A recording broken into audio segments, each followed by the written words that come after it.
Delhi university का north campus, अगस्त की उमस भरी दोपहर। हर तरफ हलचल थी।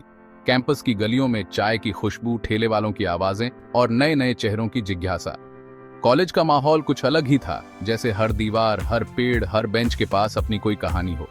फर्स्ट ईयर के स्टूडेंट्स की बेचैनी हवा में घुली थी। कोई अपने ग्रुप ढूंढ रहा था, कोई सीनियर्स की बातों में उलझा था, तो कोई बस खुद को इस भीड़ में ढालने की कोशिश कर रहा था। हर किसी के मन में एक ही सवाल, क्या मैं यहाँ फिट हो पाऊंगा? इन्हीं चेहरों के बीच थी रिया, किताबों में गुम, कॉलेज को सिर्फ पढ़ाई और अच्छे ग्रेड्स तक सीमित मानती थी। उसके लिए कॉलेज का मतलब था लाइब्रेरी, नोट्स और एग्जाम्स। दोस्ती, मस्ती या कैंपस लाइफ उसके लिए बस टाइम वेस्ट थी। वो सोचती थी, अगर टॉप करना है तो फोकस सिर्फ पढ़ाई पर होना चाहिए। तभी गिटार की बेसुरी धुन और दोस्तों की हंसी ने उसकी शांति तोड़ी। पास ही कुछ लड़के लड़कियां गिटार बजा रहे थे, गा रहे थे और जोर जोर से हंस रहे थे। रिया को यह सब बहुत डिस्ट्रैक्टिंग लगा। उसे लगा जैसे उसकी दुनिया में कोई जबरदस्ती घुस आया हो। आरव और उसकी गैंग जिंदगी को खुलकर जीने वाले रिया की तरफ बढ़े। उनके चेहरे पर आत्मविश्वास था, जैसे उन्हें किसी की परवाह नहीं। उनके लिए कॉलेज सिर्फ पढ़ाई नहीं, बल्कि दोस्ती, सपने और यादें बनाने की जगह थी। आरव ने सामने बैठकर गिटार बजाना शुरू किया। उसकी धुन में एक अजीब सी मासूमियत थी, जैसे वो सबको अपनी दुनिया में बुला रहा हो। उसके गिटार की आवाज रिया के कानों में गूंजने लगी और वो चाहकर भी उसे इग्नोर नहीं कर पाई। रिया झुंझलाकर बोली, एक्सक्यूज मी, ये लाइब्रेरी नहीं है। उसकी आवाज में नाराजगी थी, लेकिन कहीं ना कहीं एक डर भी था। डर कि कहीं ये लोग उसकी पढ़ाई में रुकावट ना बन जाएं। आरव मुस्कुराया, जिंदगी सिर्फ किताबों में नहीं होती, कभी बाहर भी देखो।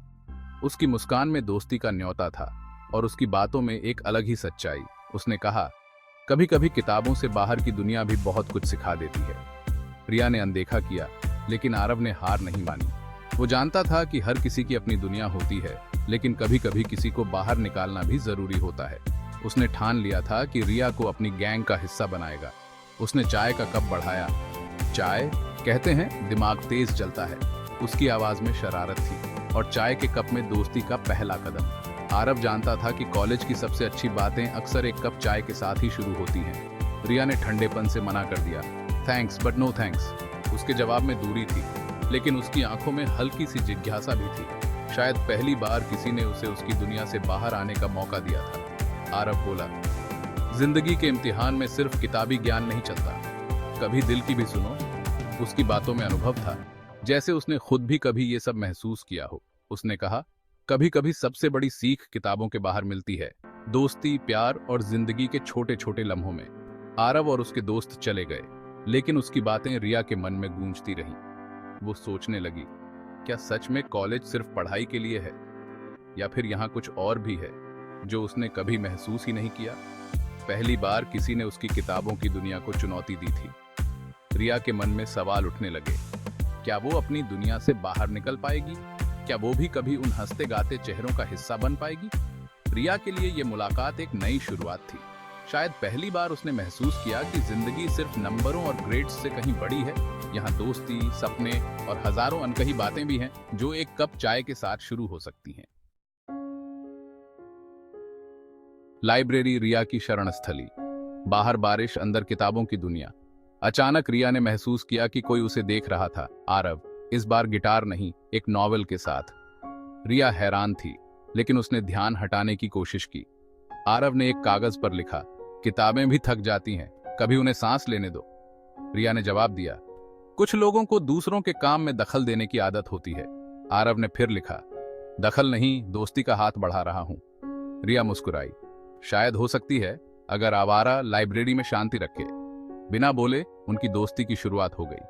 किताबों और गिटार के बीच एक नया रिश्ता पनपने लगा। दिन हफ्तों में बदलने लगे और हफ्ते कब महीनों में बदल गए किसी को पता ही नहीं चला। कॉलेज का वो शांत सा माहौल, सुबह की ताजगी और खाली गलियारों में गूंजती हंसी, सब कुछ धीरे धीरे बदल रहा था। वक्त जैसे पंख लगाकर उड़ रहा था। हर मौसम के साथ रिया और आरव की दोस्ती भी गहराती जा रही थी। अब रिया और आरव कॉलेज के हर कोने में साथ दिखते, कभी लाइब्रेरी में, कभी कैंटीन में, तो कभी कैंपस के बगीचे में। उनकी हंसी और बातें सबका ध्यान खींचने लगी थी। आरव ने रिया को छोटी छोटी खुशियों का मतलब सिखाया, बारिश में भीगना, बेवजह हंसना और जिंदगी के हर पल को खुलकर जीना। रिया, जो हमेशा किताबों में खोई रहती थी, अब हर छोटी बात में मुस्कान ढूंढने लगी थी। उसकी दुनिया अब सिर्फ किताबों तक सीमित नहीं रही। वो अब बाहर की दुनिया को, नए अनुभवों को और अपने दिल की आवाज को सुनने लगी थी। एक शाम जब सूरज ढल रहा था और झील के किनारे हल्की ठंडी हवा चल रही थी, आरव गिटार बजा रहा था। उसकी धुनों में एक अजीब सी शांति थी, लेकिन साथ ही एक हल्की बेचैनी भी। उस माहौल में दोनों के दिलों में कई अनकहे सवाल तैर रहे थे। कभी कभी चुप्पी भी बहुत कुछ कह जाती है। अचानक आरव ने रिया से पूछा, प्यार क्या होता है? क्या हमेशा साथ रहना जरूरी है या बस दिलों का जुड़ना ही काफी है? उसकी आवाज में जिज्ञासा भी थी और डर भी। रिया थोड़ी देर चुप रही, फिर बोली, मेरे लिए हमेशा पढ़ाई और करियर ही सब कुछ रहा है। मैंने कभी इन सब चीजों के बारे में सोचा ही नहीं। आरव ने मुस्कुराते हुए कहा, प्यार एक एहसास है, फासले सिर्फ जिस्मों में होते हैं, दिलों में नहीं। अगर दिल जुड़े हों तो दूरियां मायने नहीं रखती। रिया सोच में पड़ गई। क्या वो सच में आरव से प्यार करती है या ये सिर्फ दोस्ती है? उसके मन में कई सवाल उठने लगे, जिनका जवाब उसे खुद भी नहीं पता था। परिवार और समाज की उम्मीदें उसे उलझा रही थी। क्या वो अपने दिल की सुने या उन जिम्मेदारियों की जो बचपन से उसके साथ हैं? दोस्ती और प्यार के बीच की रेखा अब धुंधली होने लगी थी। दोनों के बीच एक अनकहा रिश्ता बन गया था, जिसमें सवाल तो बहुत थे, लेकिन जवाब शायद वक्त ही देगा। रिया आज कॉलेज से घर लौटी, लेकिन उसके चेहरे पर हमेशा वाली मुस्कान नहीं थी। उसकी आंखों में चिंता और उलझन साफ झलक रही थी। जैसे ही उसने दरवाजा खोला, उसकी चाल में थकावट और मन में भारीपन था। हर कदम के साथ उसकी बेचैनी और बढ़ती जा रही थी। माँ ने रिया की हालत बिना कुछ पूछे ही समझ ली। माँ का दिल तो जैसे हर दर्द को महसूस कर लेता है। उन्होंने रिया की आंखों में छुपी बेचैनी को पढ़ लिया। माँ ने प्यार से उसके सिर पर हाथ फेरा और धीरे से पूछा, क्या हुआ बेटा, आज इतनी चुप क्यों हो? माँ की आवाज में अपनापन और चिंता दोनों थी। रिया माँ के गले लग गई और उसकी आंखों से आंसू बह निकले। वो अपने जज्बात रोक नहीं पाई। माँ की गोद में उसे सुकून मिला और उसकी सारी उलझनें बाहर आ गईं। रिया ने पहली बार अपने दिल का बोझ हल्का महसूस किया। माँ ने उसे पानी दिया, उसके पास बैठी और प्यार से बोली, मुझसे मत छिपाओ बेटा, जो भी है मुझे बताओ, मैं हमेशा तुम्हारे साथ हूँ। रिया ने हिम्मत जुटाई और माँ को सब कुछ बता दिया। आरव के साथ अपनी दोस्ती, अपने दिल की उलझनें और वो डर जो उसे हर वक्त सताता था। उसने माँ को बताया कि कैसे वो खुद को समझ नहीं पा रही और क्या सही है, क्या गलत, ये तय करना उसके लिए मुश्किल हो रहा है। माँ, मुझे नहीं पता क्या सही है, क्या गलत। कभी लगता है कि मैं गलत कर रही हूँ, कभी लगता है कि दिल की सुनना चाहिए। माँ ने बहुत धैर्य से रिया की सारी बातें सुनी। उन्होंने उसे बीच में नहीं टोका, बस उसकी आंखों में देखती रही। फिर बोली, बेटा, जिंदगी लड़कियों के लिए हमेशा आसान नहीं होती। हमें बचपन से दूसरों के बारे में सोचने की सीख दी जाती है, लेकिन अपने दिल की आवाज भी सुनना जरूरी है। मैं ये नहीं कहूंगी कि तुम सही हो या गलत। हर इंसान की अपनी सोच होती है। फैसला तुम्हें ही करना है, क्योंकि तुम्हारी जिंदगी तुम्हारी है। प्यार कोई गुनाह नहीं है, लेकिन हर फैसले के अपने नतीजे होते हैं। क्या तुम उन नतीजों के लिए तैयार हो? सोच समझकर कदम उठाना, और जो भी करो उसमें अपनी खुशी और सच्चाई जरूर देखना। माँ की बातों ने रिया को न सिर्फ हिम्मत दी, बल्कि उसे अपनी जिम्मेदारी का भी एहसास कराया। अब रिया के दिल में थोड़ी शांति थी और उसने महसूस किया कि माँ की ममता और समझदारी हमेशा उसके साथ है, चाहे हालात जैसे भी हों। अगले दिन रिया बेचैन थी। माँ की बातें उसके मन में थीं। उसने आरव को छत पर बुलाया। दिल जोर जोर से धड़क रहा था। आरव आया, दोनों चुपचाप खड़े रहे। आरव ने पूछा, सब ठीक है रिया? रिया की आंखों में आंसू थे। मैं उलझन में हूं, एक तरफ परिवार, दूसरी तरफ तुम हो। आरव ने उसका हाथ पकड़ा। मैं कोई वादा नहीं करता, बस जानता हूं कि तुम्हारे साथ जिंदगी पूरी लगती है। अगर ये प्यार है तो हाँ, मुझे तुमसे प्यार है। रिया ने भी पहली बार कहा, मुझे भी तुमसे प्यार है। उस शाम दो दिलों ने अपनी खामोशी तोड़ी, बिना वादे, बस एहसास के साथ।